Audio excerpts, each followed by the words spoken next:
What's up, everyone? My name is Michael DeLu. All right, and I want to thank you for even clicking on this episode of my podcast. Before I get to the episode, I would just like to ask that if you aren't already subscribed to my channel, hit that subscribe button, leave a like on this video, comment on the video because it helps me tremendously in obtaining my long-term goals. All right, enjoy the episode.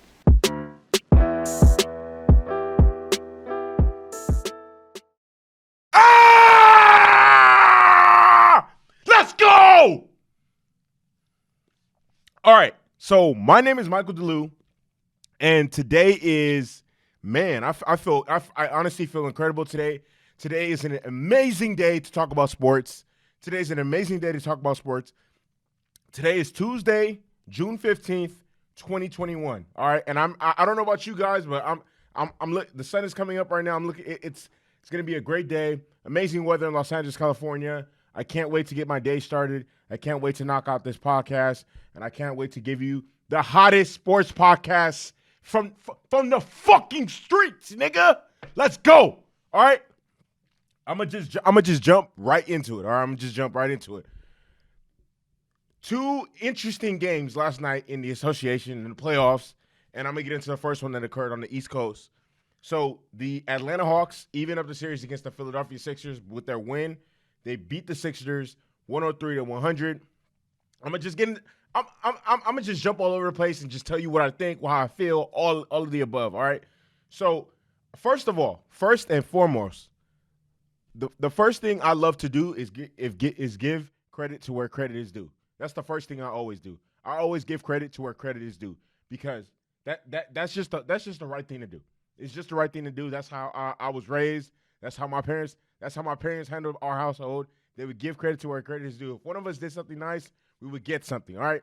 So first and foremost, Trae Young, 25 fucking points and 18 assists. That's a monster stat. That is a monster stat. Although Trae Young did not shoot incredibly well from the field, yeah, he didn't really shoot the best. He didn't have the best percentage. He shot 8 of 24, 8 of 26 from the field, 3 of 11 from 3. So didn't really have the best shooting night. That's like 30-something% from the field and from 3. Nevertheless, he was there for his team when they needed him the most. Provided clutch buckets, provided clutch free throws, and was able to find John Collins in the corner late in the fourth quarter for a very, very, very, very clutch bucket that they needed. And shout out to John Collins for putting that in. And I honestly feel like Trae Young at this point in the playoffs is just crafting out his own narrative to where he's more than just a shooter or a scorer. Like he is a dependable player for his team. Like he's literally a franchise player. And I'm not here to say Trae Young is a top 10 player or anything like that because I still don't think he is. But I honestly feel like Trae Young is closing the gap on Luka for whatever it is for best young player or whatever. Because, I mean, Trey's really a nigga. Trey's out here balling. I see you, Trey. I see you, nigga. And it's really important to note that as of right now, as of June 15th, Trey's averaging 28 points and 10 assists in the playoffs. And he's played 9 games in the playoffs. Played 5 in the first round. He's played 4 in the second round. He's averaging 28 points and 10 rebounds. 28 points and 10 rebounds. 28 points and 10 rebounds. That's incredible. That is incredible. And I just really want to salute to him because he's really showing out. And I heard him, and as well as Devin Booker and all the young guys who are showing out in their first playoffs, saying, I've been preparing for this moment for my whole life, and that really speaks volumes. That really speaks volume to me, and it speaks volumes for the type of individuals and the character that they have. And I just generally fuck with that because I understand what it takes to actually, like, you know what I mean? Like a lot of people don't understand the work that goes into like the most simplest thing, like even hitting a simple jump shot in a crucial situation or getting to your spot and getting a floater or doing, man, there's hours, hundreds of hours. Actually, matter of fact, thousands of hours of blood, sweat, and tears behind that one floater, behind that one jump shot, behind that one crossover dribble, man. There's hours and hours and hours behind that shit, man. I seen videos of D Book cooking niggas in Chris Johnson's hoops in LA like 2 years ago, talking about, man, I don't give a fuck what y'all see me do in this gym. I'm trying to work because I still haven't been to the playoffs, man. Shout out to both them niggas. Honestly, I'm gonna keep the box score going. Bogdanovich, 22 points, 5 rebounds, 9 of 24 from the field, 4 of 13 from 3. John Collins, 14 points, 12 rebounds, 6 of 15 from the field, 1 of 3 from 3. And that 1 3 that he hit was probably the most important 3 of the entire game, because it was a clutch 3 when they were down by 4 points after Korkmaz just hit a 3. It closed the gap to 1. They went down. They got to stop because Embiid smoked the fucking layup. Jesus. Clint Capella, 12 rebounds, 12 points, 13 rebounds, 6 of 9 from the field. All right. And the Hawks played a good game, but I think the Hawks win is more so about what the Sixers didn't do than what the Hawks did, because of the simple fact that the Hawks were down by 18 points. So for a team to be down 18 points, the other team has to literally take their foot off the gas for you to fight your way back into the game. And that's honestly exactly what happened in this game. And it's a little frustrating for me to watch. It was a little frustrating for me to watch because of the simple fact that I have such high hopes for the Sixers, and the clown shit that they did yesterday isn't what they should be doing at all. And here's exactly what yesterday showed me. So in all honesty and in perfect opinion, yesterday showed me that the Sixers cannot rely on Joel Embiid. They can't. It's over. It's one of 3 things. Either he's not productive, he's not healthy, or he's overweight. It's always every single season. It's one of these 3 things. One of these 3 things. Like Joel Embiid is a very, very good player. And here's the thing, though. The reason why he's not a franchise player is not because he's not good enough. It's the other stuff. He just never can stay healthy. It just seems like at the most critical points of the season and in a series, something always goes wrong with yesterday, man, they have this man is playing on a torn meniscus. He's playing on a torn meniscus. Joel Embiid is playing on a torn meniscus. And yesterday in the second half, you could definitely see something was wrong with him. He literally had no legs in anything. Nothing. There was, nothing that he did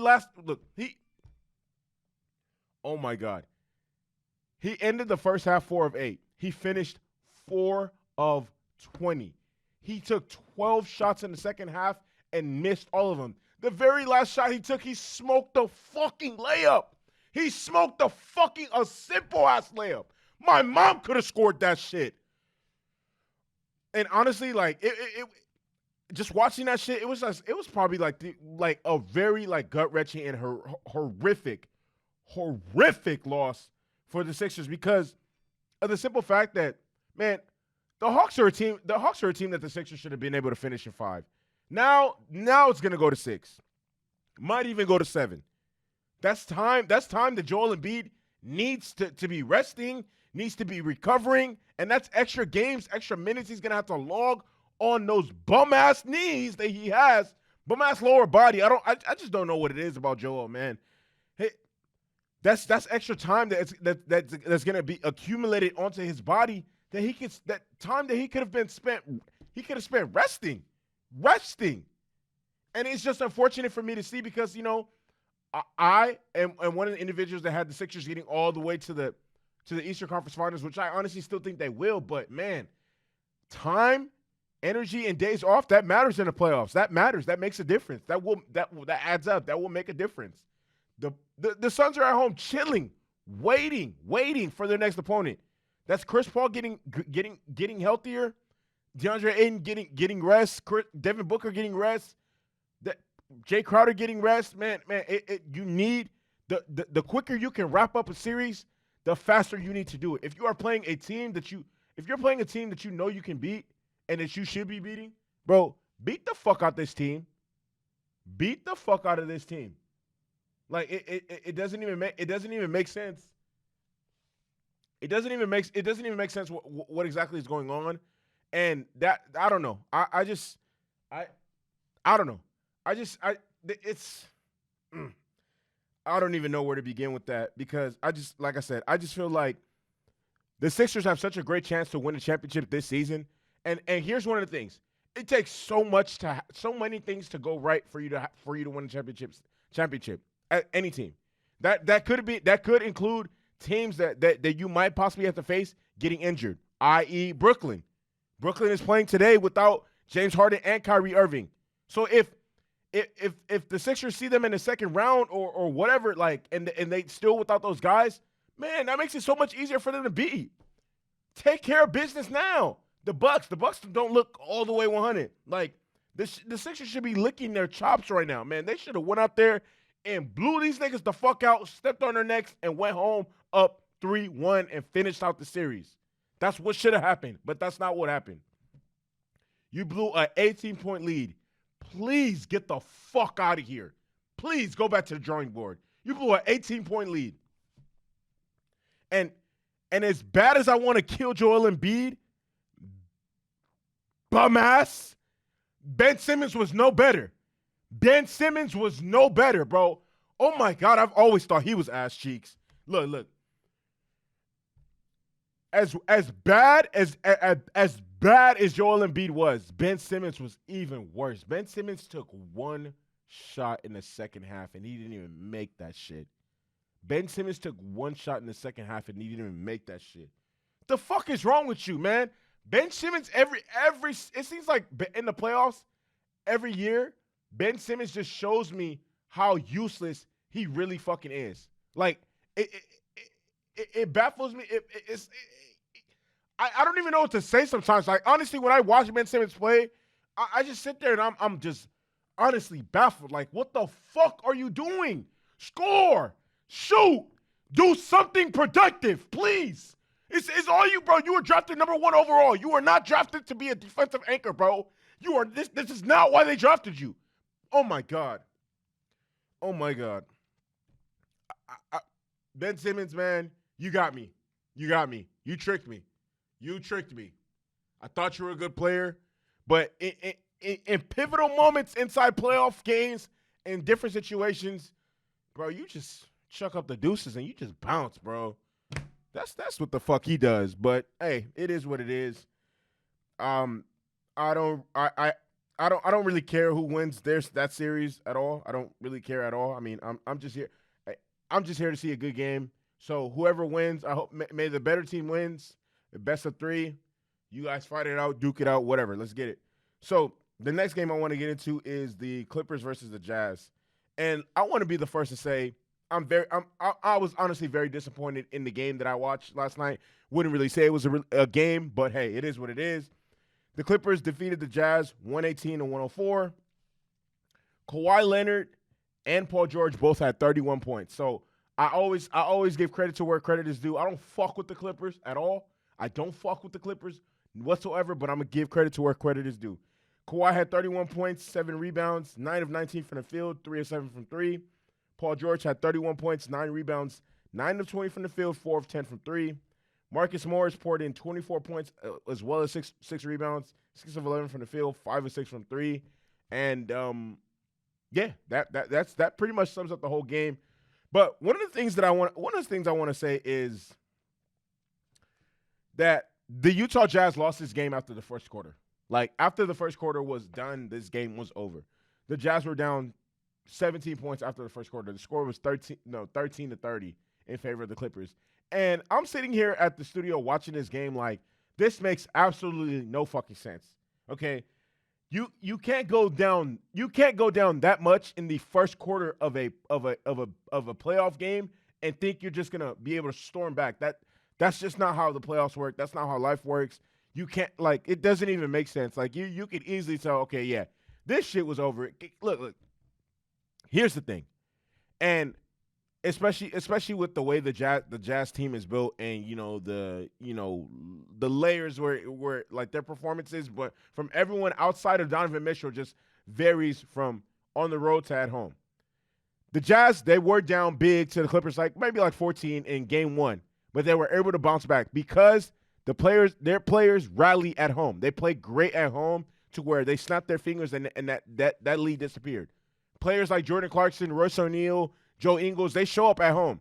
Jordan Clarkson didn't give you anything. He had 8 points off the bench. This dude averaged 20, like almost 19 point something, rounded up to 20. That's 12 points he left on the court. That's 12 points he left on the court. And if he would have scored 12 more points, the Jazz would have only lost by 2. But yeah, it is what it is. You understand my point. The Jazz's role players step up when they play at home. So that's why they were able to cut that lead in game 1 and storm all the way back. But that didn't happen today because the Jazz play fucking horrible on the road. The Jazz didn't even play like themselves in the 2 games they played at the Staples Center. The Jazz got fucking embarrassed. The Jazz got stomped each game, and at one point in each game they were down by at least 30 points. And I'm sitting here watching this shit like, what the fuck is this? Like, damn, can Donovan Mitchell get some fucking help? Can Donovan Mitchell get some help? Please. Can someone please help Donovan Mitchell? Please. Bro, but if I was Donovan Mitchell, I would have been in each fucking huddle like, help me, nigga. Please, somebody. Bro. Oh my God. And here's the thing that I'm noticing with the Jazz. They're essentially playing it seems like Quinn Snyder only trusts 6 individuals, and he's only playing 6 people in a 9-man rotation. The bench is looking terrible because Joe Ingles is supposed to be a part of the bench, but he's starting since Mike Conley is out. And it seems like Quinn Snyder is giving minutes to guys he doesn't really want to give minutes to. And I don't really know why they look so bad in the past 2 games, but, man, they looked fucking horrific. Like, really, really bad. And if I was Donovan Mitchell, bro, I'm looking at Mike Conley like, bruh, what's going on, bro? Like, we actually need you. I was wrong.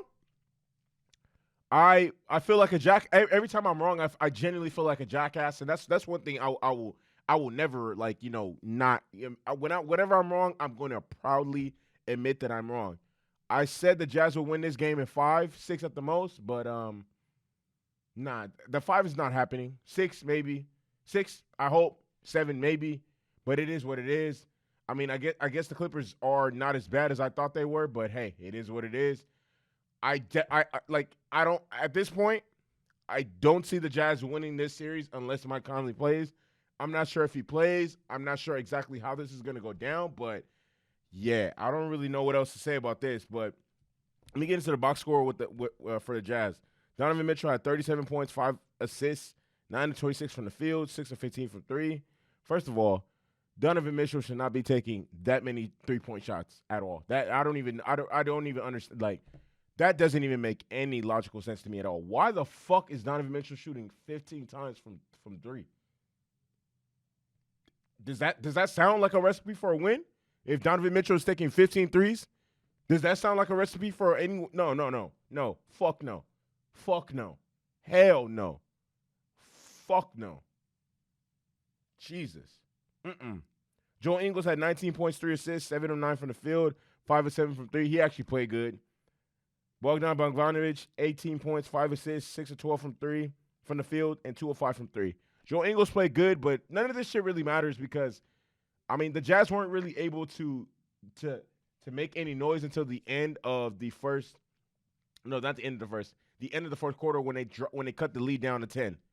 And part of the reason why they were able to cut the lead down to 10 is because Kawhi Leonard went out with a knee injury. I'm not too sure exactly what's going on there, but I mean, it didn't look too bad. So I do expect him to play in Game 5.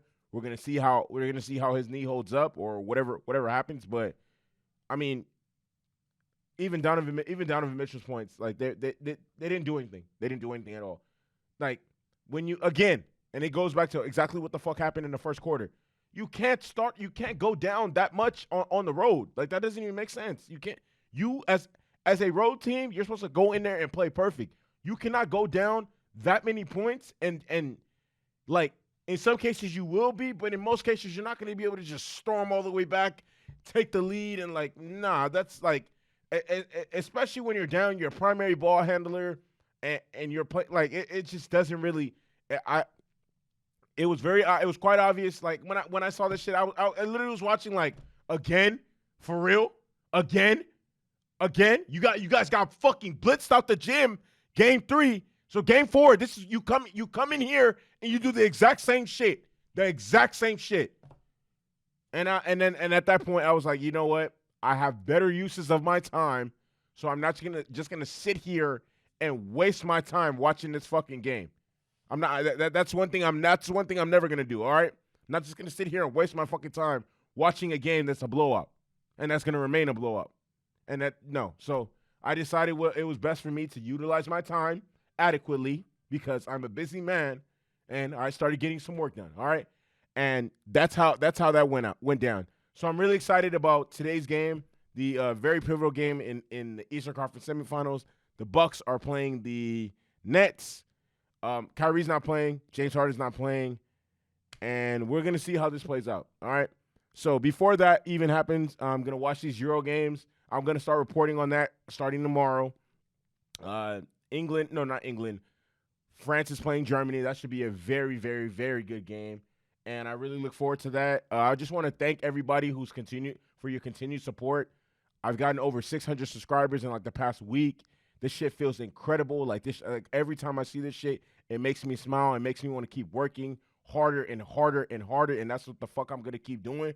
Like, this is only the beginning. This is only the beginning. And I appreciate everybody who's commented on my videos and showed me love and supported. Like, for real, this is not going to stop. I'm not stopping until I get 1 million, and even then I'm not stopping. I'm stopping until I get 1 million subscribers, and even then I'm not stopping, all right? I'm at these niggas fucking necks, all right? I'm at these niggas necks, all right? So I hope everyone enjoys the rest of the day. I hope everyone stays blessed and continues to thrive and prosper on whatever you're doing. My name is Michael DeLu. Thank you for joining me. Thank you for listening. If you listened all the way through, if you're listening from wherever, what time, whatever, viral, shake the room, shoot for the stars, aim for the moon, all that. Rest in peace, Pop Smoke. Whoa.